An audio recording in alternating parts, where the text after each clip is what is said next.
Well, we come to the first letter and the opening advice that Screwtape is giving to Wormwood. First of all, we should familiarize ourselves with some of the terminology because we're getting a letter from one devil to another, and their way of looking at things and their perspective on the world is very different from ours.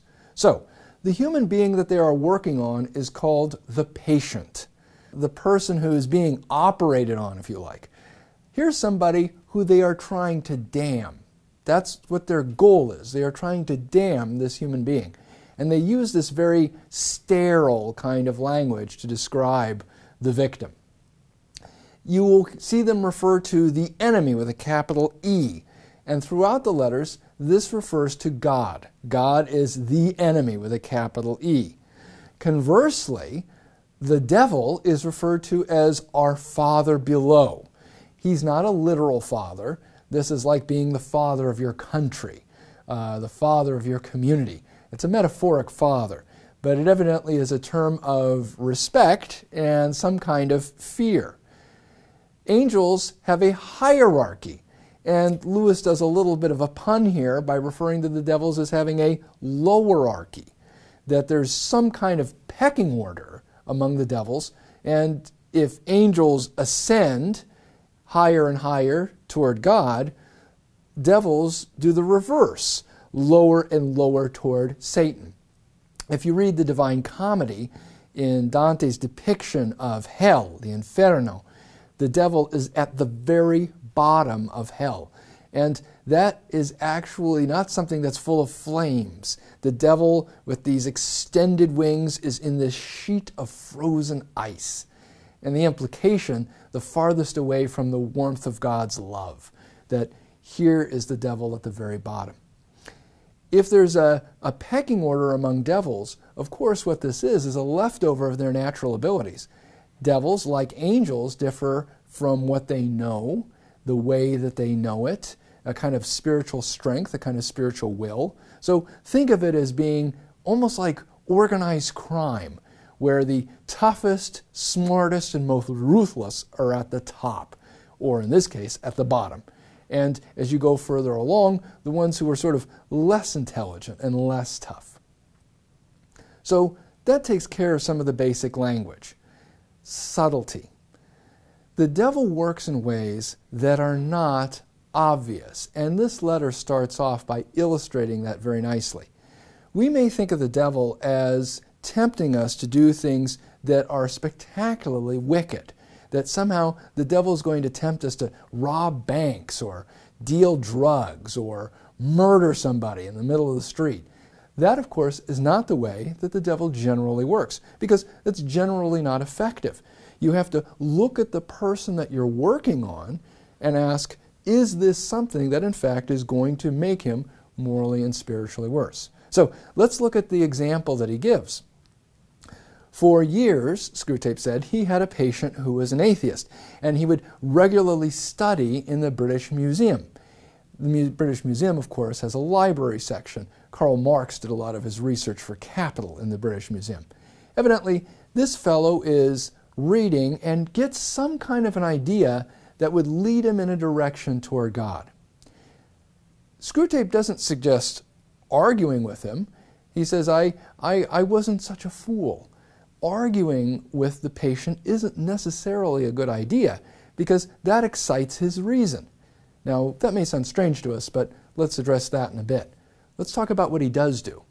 He says, I worked on the patient that I had the most under my control, and while he was thinking about this direction that was leading him toward God, I suggested, how about lunch? What did the patient do? After a little bit of a struggle, the patient went out into the street, and all of these thoughts that he was having that would have led him toward God were dissipated. He saw the bus, he saw the newsboy, he saw the busyness of the street, and somehow that felt more real to him than the thoughts that he was having back in the library about God. Now, notice the subtlety. He didn't have to suggest God is dead. He didn't have to directly address what this guy was thinking about. all he had to do was move him. This is an important lesson in terms of the subtlety of the devil. He does not have to lead us astray by things that are wicked.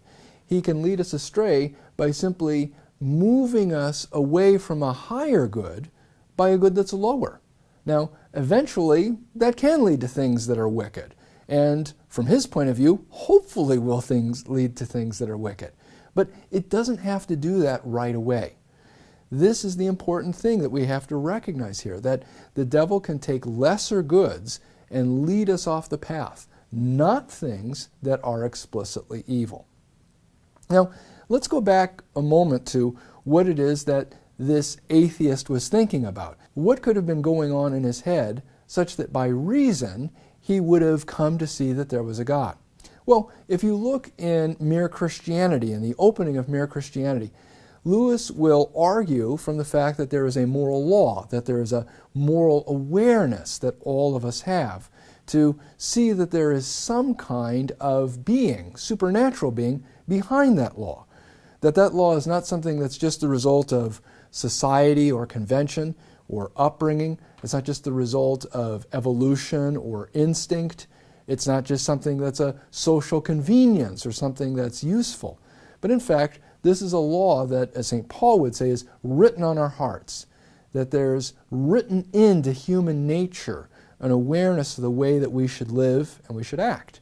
And the fact that we rationalize, the fact that we feel guilty, the fact that we try to excuse ourselves of certain things, the fact that, in other words, that we sense that we have this law pressing on us is a sign that there is some kind of intelligent direction that we are under when we are looking at our conscience and we are looking at our actions in light of our conscience.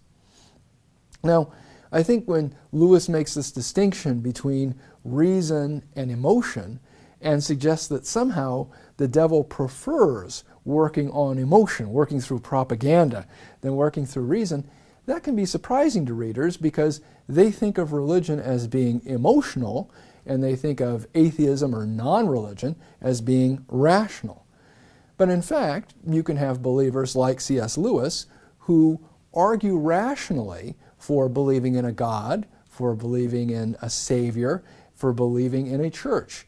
And you can have people who are non-believers who, whatever rational account they can give of that, are strongly fixed in that belief by emotion. For example, Thomas Nagel, who is a professor of mathematics and philosophy at Princeton for a long time, wrote in one of his books about the fear of religion, that as an atheist, not only did he believe that he had a rational case for there not being a God, but he also admitted that, quite frankly, he was afraid of religion.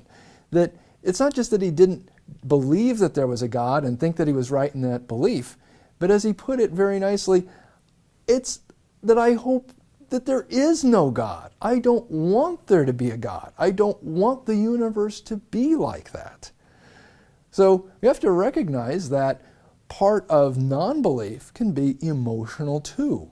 So that when Screwtape says that we shouldn't argue because God can argue as well, that there is a rational way of looking at faith. Finally, an act of faith is going to be something beyond reason. You're not just going to conclude yourself into being a believer, but reason is something that is going to provide a support and a foundation for that assent that you make in faith to God. Well, in the next chapter, what we'll take up is the conversion of the patient. Screwtape has to help Wormwood deal with the fact that the patient has now become Christian.